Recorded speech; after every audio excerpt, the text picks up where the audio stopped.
السلام عليكم ورحمة الله وبركاته.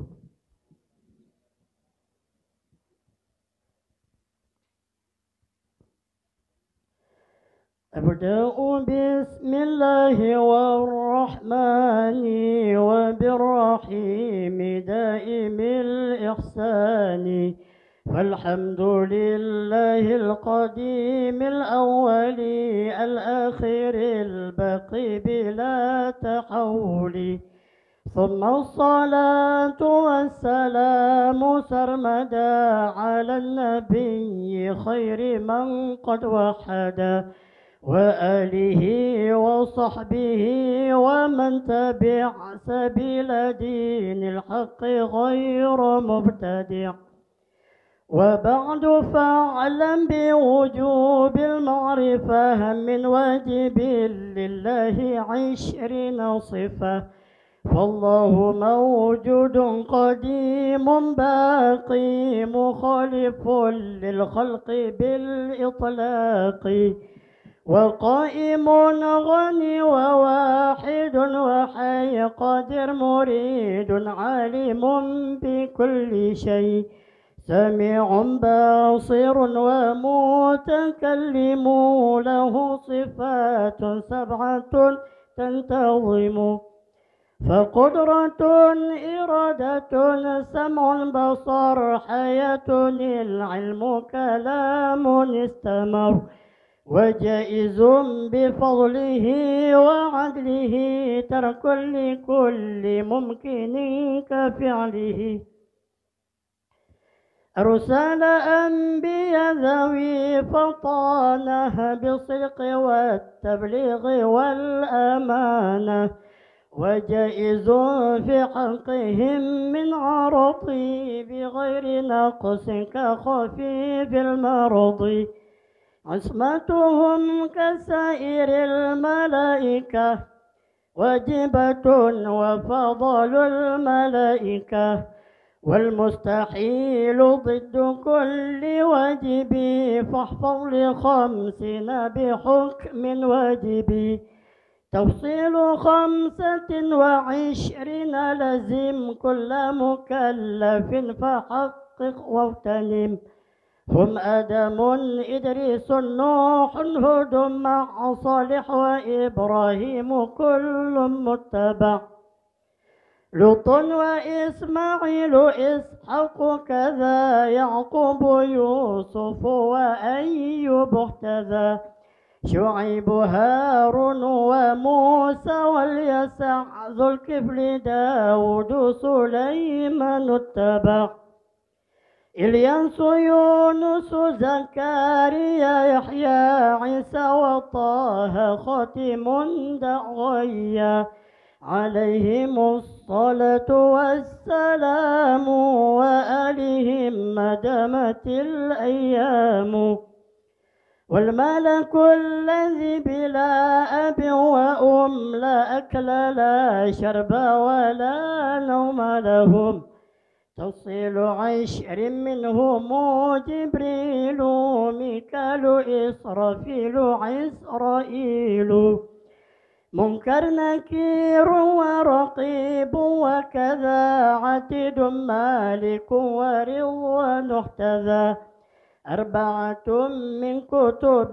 تفصيلها توراة موسى بالهدى تنزيلها، زبور داود وإنجيل على عيسى وفرقان على خير الملا، وصحف الخليل والكليم فيها كلام الحكم العليم، وكل ما أتى به الرسول فحقه التسليم والقبول، إيماننا بيوم آخر وجب وكل ما كان به من العجب، خاتمة في ذكر باقي الواجب مما على مكلف من واجب، نبينا محمد قد أرسل للعالمين رحمة وفضلا، أبوه عبد الله عبد المطلب وهاشم عبد مناف تنسب وأمه أمينة الزهرية أرضعه حليمة السعدية مولده بمكة الأمينة وفاته بطيبة المدينة أتم قبل الوحي 40 وعمره قد جاوز 60 و7 أولاده فمنهم 3 من الذكور تفهم قاسم وعبد الله وهو طيب وطير بذين ذا يلقب أتاه إبراهيم من سرية فأمه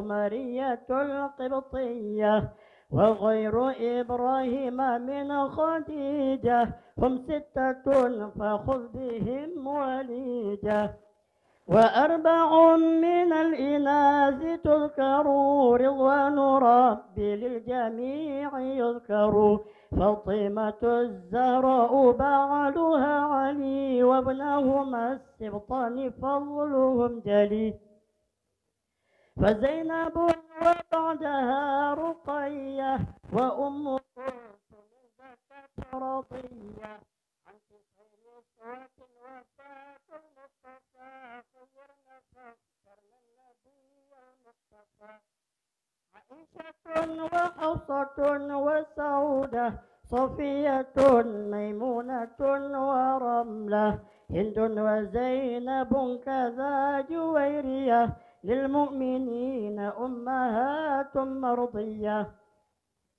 حمزة عمه وعباس كذا عمته صفية ذات احتذا وقبل هجرة النبي الإسراء من مكة ليلا لقدس يدرى وبعد الإسراء عروج للسماء حتى رأى النبي ربا كلما من غير كيف وانحصار وافترض عليه 5 بعد 50 فرض وبلغ الأمة بالإسراء وفرض 5 بلا امتراء قد فاز صديق بتصديق له وبالعروج الصدق وافى أهله وهذه عقيدة مختصرة وللعوام سهلة ميسرة نظم تلك أحمد المرزوق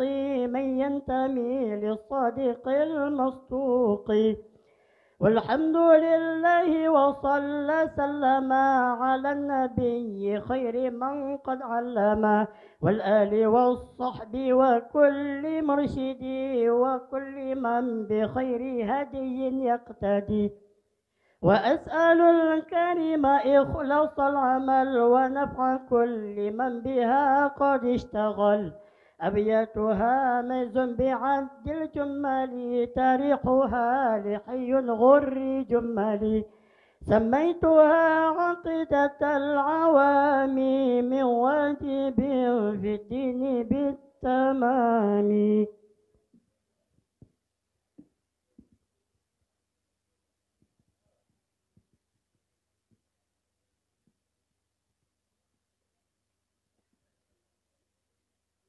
Jino, Tengku Surah bait berikut ini.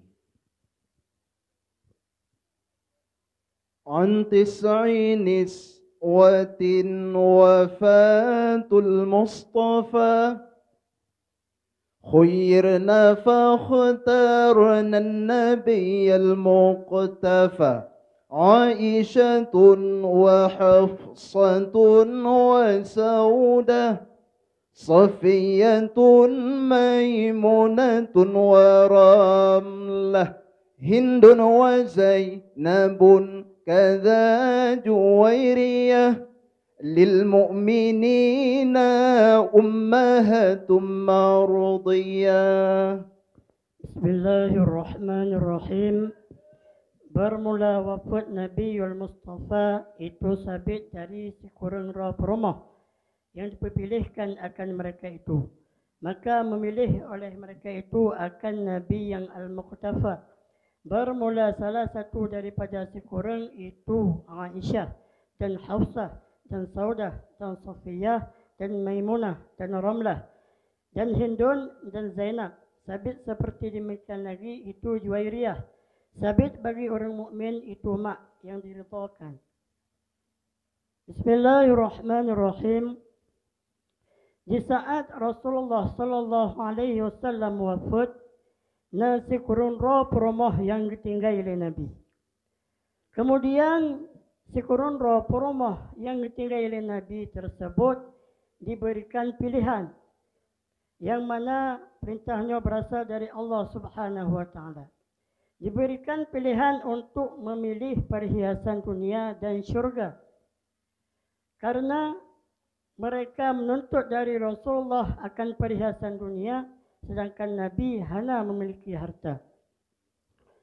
Kemudian sekurun roh perumah yang ditinggali oleh Nabi tersebut bandum dipilih syurga daripada perhiasan dunia, yaitu dengan cara tetap mengikuti Rasulullah sallallahu alaihi wasallam.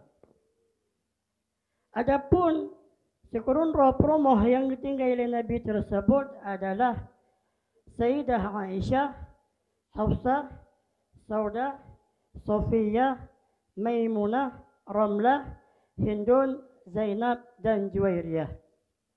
Sedangkan Sayyidah Khadijah dan Zainab binti Khuzaimah wafat yughlam hijrah, yakni mantong hudib Nabi. Jadi ban-bandum perumah Rasulullah berjumlah 13 roh. Dan urungan ban-bandum adalah ummahatul mukminin, yakni ibu sekalian orang mukmin yang diridhai karena ketaatan mereka kepada Allah dan Rasulnya. Baik, terima kasih kita ucapkan kepada peserta. Assalamualaikum warahmatullahi wabarakatuh. Waalaikumsalam warahmatullahi wabarakatuh.